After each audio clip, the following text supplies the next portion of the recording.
நான் பேசுறது கேக்குதா? நான் பேசுறது நல்லா கேக்குதா?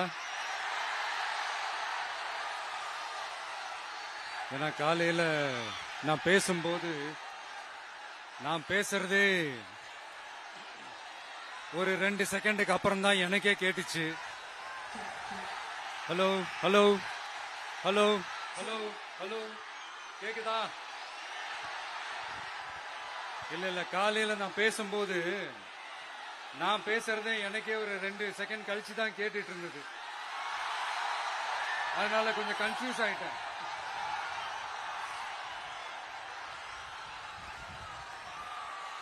ஓகே, முதல்ல போலீஸ் டிபார்ட்மெண்ட்டுக்கு என்னுடைய மனமார்ந்த நன்றிகள். அவங்க இல்லனா அந்த பைபாஸ்ல இருந்து இந்த ஸ்பாட்டுக்கு என்னால வந்திருக்க முடியுமான்னு எனக்கே தெரியல. So once again, thank you so much.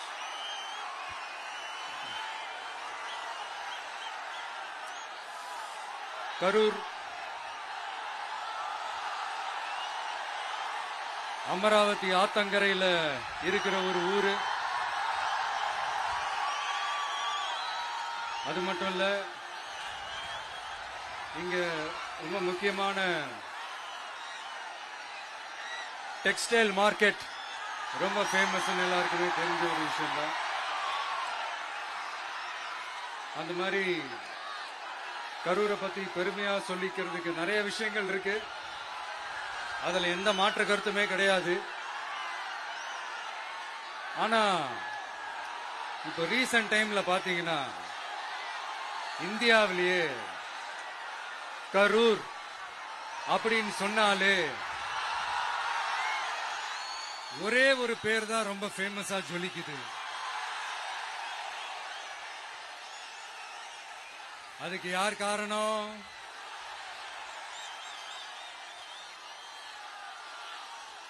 யார் காரணம்னு உங்களுக்கு தான் தெரியுமே. சரி, அதை பத்தி கொஞ்சம் அப்புறமா பேசுவோம். இப்ப நம்ம கரூர் மாவட்டத்தில் இந்த வாக்குறுதிகள்லாம் கொடுத்தாங்கல்ல, அது செய்வோம் இது செய்வோம் எல்லாம் சொன்னாங்கல்ல, அது ஒரு சின்ன லிஸ்ட் தான். அதை ஃபர்ஸ்ட் பார்த்துடலாம்.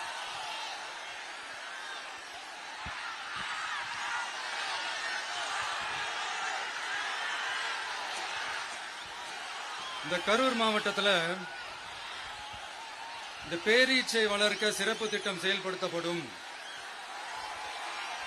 இத்திட்டத்தின்படி பேரீச்சை வளர்க்க நிதி உதவி வழங்கப்படும். வாக்குறுதி நம்பர் 81. பேரீச்சை மரத்தை விடுங்க, அட்லீஸ்ட் இந்த பேரீச்சை விதையாச்சும் கண்ணில் காட்டினாங்களா? துபாய் குறுக்கு சந்து கதை தான்.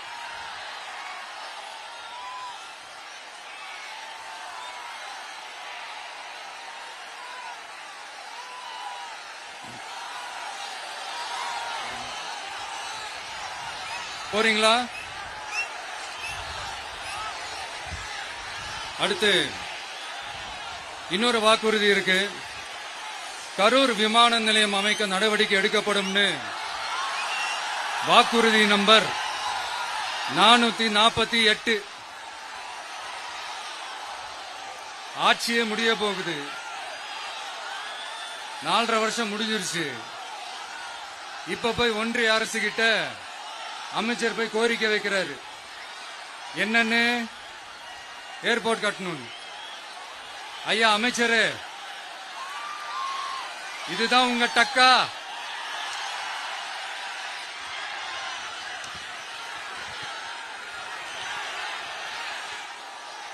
கரூர்ல விமான நிலையம் வந்தா போறீங்களா சார்? போயிடுங்க. அதான் கேட்டேன், அப்பவே கேட்டேன், போயிடுங்க. நண்பா கொஞ்சம் வழி விட்டுருங்க. நண்பா கொஞ்சம் வழி விட்டுருங்க.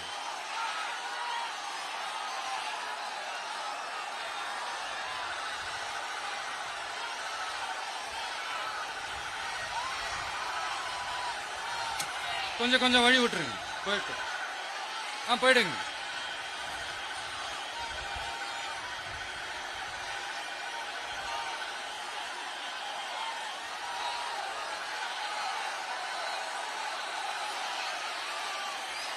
Super super super.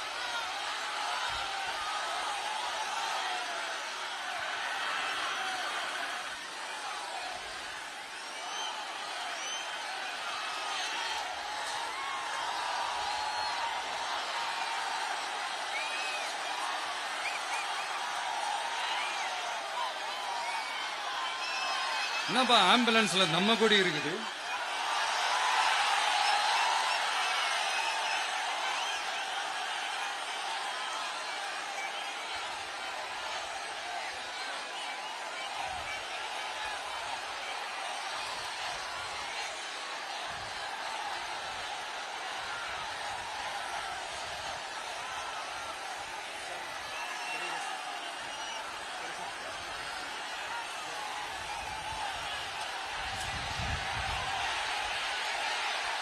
என்னாச்சு?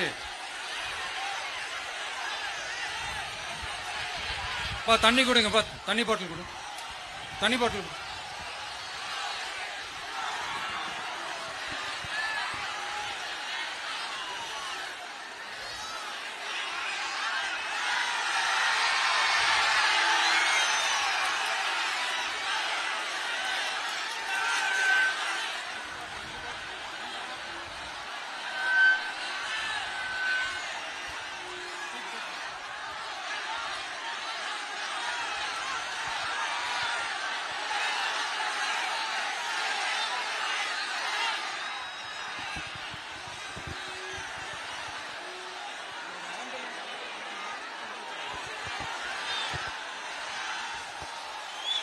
ஜெகதீஷ்,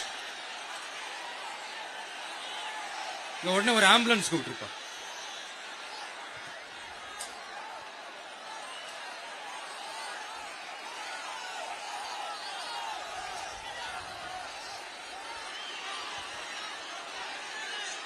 என்ன சொல்றான்?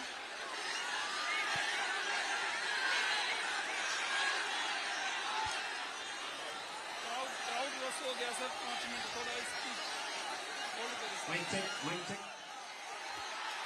Mic check.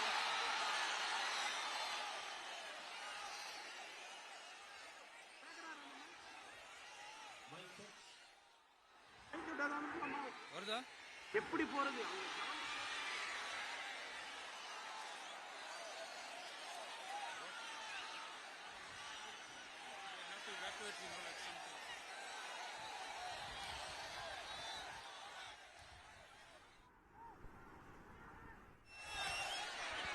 Udaya,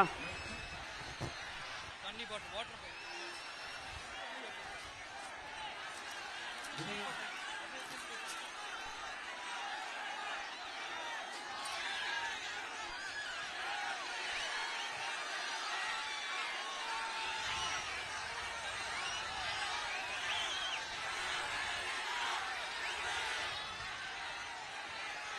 mic check, mic check. என்னப்பா?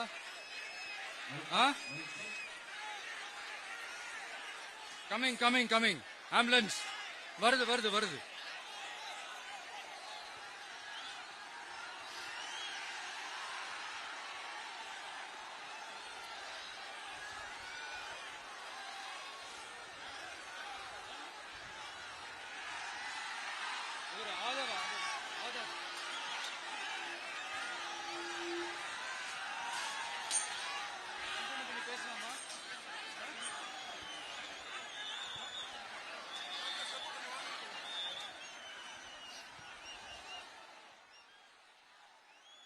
டாக்டர் பிரபு பக்கத்துல வாங்க.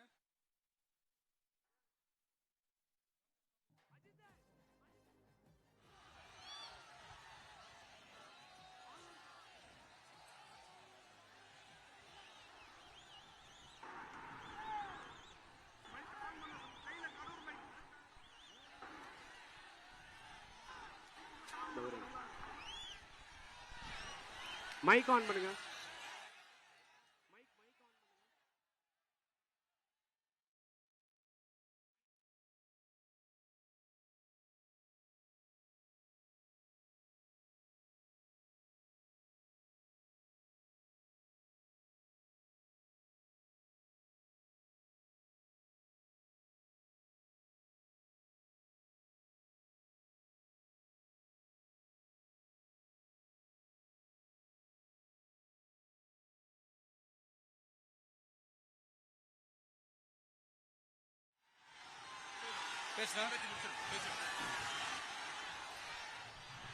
சரி, ஓகே, கண்டினியூ பண்ணவா பேசுறது? நான் அந்த ஏர்போர்ட் கட்டுறதை பத்தி சொன்னேன் இல்லைங்களா? அது இங்க கட்டினா அந்த ஜவுளி தொழில்லாம் ரொம்ப நல்லா டெவலப் ஆகுன்றது உண்மையான விஷயம்தான். But at the same time இந்த பரந்தூர் மாதிரியே இந்த மக்கள் பாதிக்காத வண்ணம் அந்த இடங்களா பார்த்து அந்த ஏர்போர்ட் கட்டினா இன்னும் நல்லா இருக்கும். அப்புறம் நம்ம கரூர் பிரச்சனைக்கு வருவோம். இந்த மணல் கொள்ளை தாங்க கரூரோட தீராத தலைவலி. மணல் கொள்ளை கரூரை வறண்ட மாவட்டமாக்கிட்டது மட்டும் இல்லாம சட்டவிரோத கல் குவாரிகள் கரூரின் கனிம வளத்தை அழிச்சுக்கிட்டு இருக்கு. இதுக்கு காரணம் யாரு? சிஎம் சார்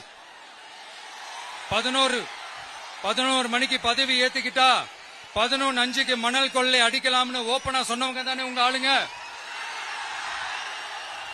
2026 மணல் கொள்ளை அடிக்கிறவங்க கிட்ட இருந்து அதுல வர்ற பணத்தை வச்சு தமிழ்நாட்டு மக்களை விலைக்கு வாங்கிடலாம்னு கனவு காண்றவங்க கிட்ட இருந்து நம்ம காவிரி தாய்க்கும் கரூருக்கும் விடுதலை வேண்டுமா வேண்டாமா?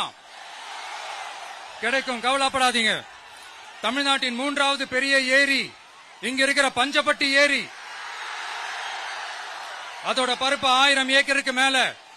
அந்த ஏரி நல்லா இருந்தா விவசாயம் செழிப்பா இருக்கும். விவசாயம் செழிப்பா இருந்தா மொத்தமா பல லட்சம் குடும்பம் சந்தோஷமா இருக்கும். ஆனா பல வருஷமா அது சீரமைக்காம அதுக்கு தண்ணி வர்ற வழிகளை சரி செய்யாம போட்டு வச்சிருக்கிறாங்க இந்த ஆட்சி செய்யறவங்க. நம்ம ஆட்சி, அதாவது உங்க ஆட்சி வரும் அன்னைக்கு இந்த பஞ்சப்பட்டி ஏரிக்கு உயிர் வரும். உங்க முகத்தில் நிம்மதி சந்தோஷம் எல்லாம் திரும்ப வரும். ஜவுளி தொழில் கரூர் நகரை வளர்த்தெடுக்குது. இருந்தாலும் மக்கள் பாதிக்காத வண்ணம் ஜவுளி தொழிற்சாலைகள் இருந்து வெளியேறிய கழிவுகளை சுத்திகரிக்க அறிவியல் பூர்வமான நடவடிக்கைகள் எந்த அரசும் எடுக்கவே இல்லை என்ற கவலை மக்கள் கிட்ட இருக்கு. இதை தீர்க்கக்கூடிய பிரச்சனைகள் எல்லாம் அலசி ஆராய்ந்து உண்மையாகவே நாம அவற்றை முன்னெடுப்போம். இப்ப நான் ஒரு விஷயத்தை பத்தி முன்னாடியே பேசலாம்னு சொன்னேன்ல, இப்ப அந்த விஷயத்துக்கு வருவோம். இப்போ கரூர்ல வழி விட்டுருங்க அகைன். அப்ப நம்ம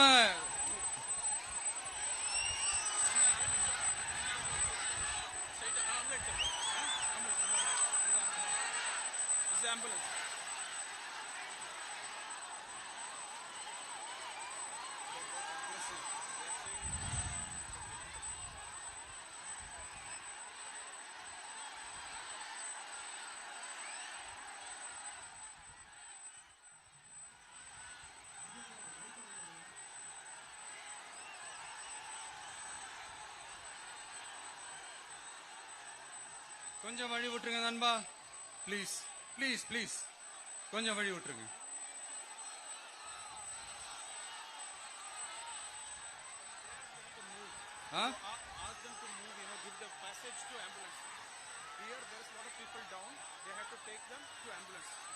கொஞ்சம் அந்த வழி விட்டீங்கன்னா அந்த ஆம்புலன்ஸுக்கு அவங்களுக்கு கூட்டிட்டு போகணும். அந்த வழி விட்டுருங்க அப்படியே.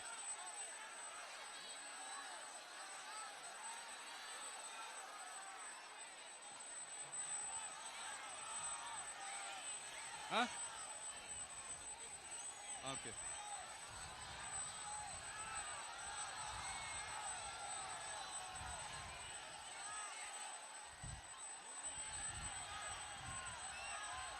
பேசலாமா? கண்டினியூ பண்ணலாமா?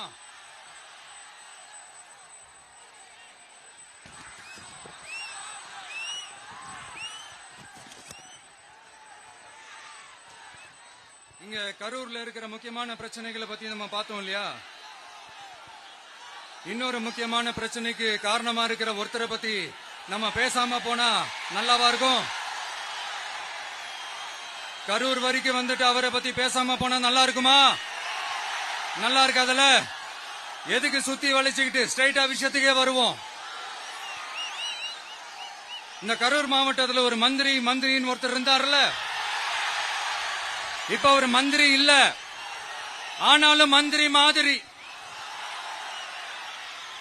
நான் யாருன்னு உங்களுக்கு சொல்லிதான் தெரியணுமா என்ன? ஒரு க்ளூ ஒண்ணு கொடுக்கலாமா? பாட்டிலுக்கு 10 ரூபா, பாட்டிலுக்கு 10 ரூபா, பாட்டிலுக்கு 10 ரூபா, பாட்டிலுக்கு 10 ரூபா, பாட்டிலுக்கு 10 ரூபா, பாட்டிலுக்கு 10 ரூபா, பாட்டிலுக்கு 10 ரூபா, பாட்டிலுக்கு 10 ரூபா. இப்ப ரீசெண்டா கரூர்ல ஒரு விழா ஒண்ணு நடத்தினாங்களே, அது என்னப்பா 30 பேர் விழாவா? 30 விழா, சாரிப்பா கன்ஃபியூஸ் ஆயிட்டேன். அந்த விழாவில் மாண்புமிகு சிஎம் அவர்கள் இந்த மாஜி மந்திரியை பத்தி உச்சி மேல தூக்கி வச்சு மெச்சினதெல்லாம் நம்ம காதால கேட்டோம் இல்லையா? இதே சிஎம் அவர்கள் இதே கரூருக்கு வந்தப்போ, எதிர்கட்சியா இருந்தப்போ, அந்த மாஜி மந்திரியை பத்தி என்னெல்லாம் சொன்னாரு, என்னெல்லாம் கேட்டாரு. ஐயா ஃபேக்ட் செக் நண்பர்களே, இதெல்லாம் நீங்க பெருசா ரிசர்ச் பண்ணணும்னு அவசியமே இல்ல. யூடியூப் ஓபன் பண்ணி பாருங்க, தெரிச்சிருவீங்க, மிரண்டுருவீங்க. இந்த திமுகவுக்கு இந்த மாஜி மந்திரி இப்ப என்னவா இருக்கிறாரு அப்படின்னு மக்கள் பேசிக்கிறாங்க தெரியுமா? இந்த திமுக குடும்பத்துக்கு ஊழல் பண்ற பணத்தை எல்லாம் 24x7 டெலிவரி பண்ற ஒரு ஏடிஎம் மெஷினா இருக்கிறாராம் அப்படின்னு நான் சொல்லுங்க, ஊருக்குள்ள பேசிக்கிறாங்க. சரி, இங்க ஓகே. இன்னொரு முக்கியமான விஷயம், இங்க போலீஸ் பாதுகாப்புலாம் இருக்கா இல்லையா? போலீஸோட கைகள்லாம் கட்டப்பட்டிருக்குன்னு நினைக்கிறேன். போலீசார் மக்கள் தான் சார் எஜமானர்கள். மக்களுக்காக மட்டும்தான் பயப்படணும், வேற யாருக்காகவும் பயப்படணும்னு அவசியமே கிடையாது. இன்னும் 6 மாசம் தான். ஆட்சி மாறும், காட்சி மாறும், அதிகாரம் கை மாறும். உண்மையான மக்களாட்சி, மனசாட்சி உள்ள மக்களாட்சி அமையும். அப்ப தெரியும் எல்லாருக்கும் சுதந்திரமும் பாதுகாப்பும் 100% வரும். தேங்க்யூ நண்பா. கான்பிடண்டா இருங்க, நல்லதே நடக்கும், வெற்றி நிச்சயம். அஸ்மிகா 9 வயசு ஒரு பொண்ணு காணாம, நீங்களே நம்ம தோழர்கிட்ட சொல்லி கண்டுபிடிச்சு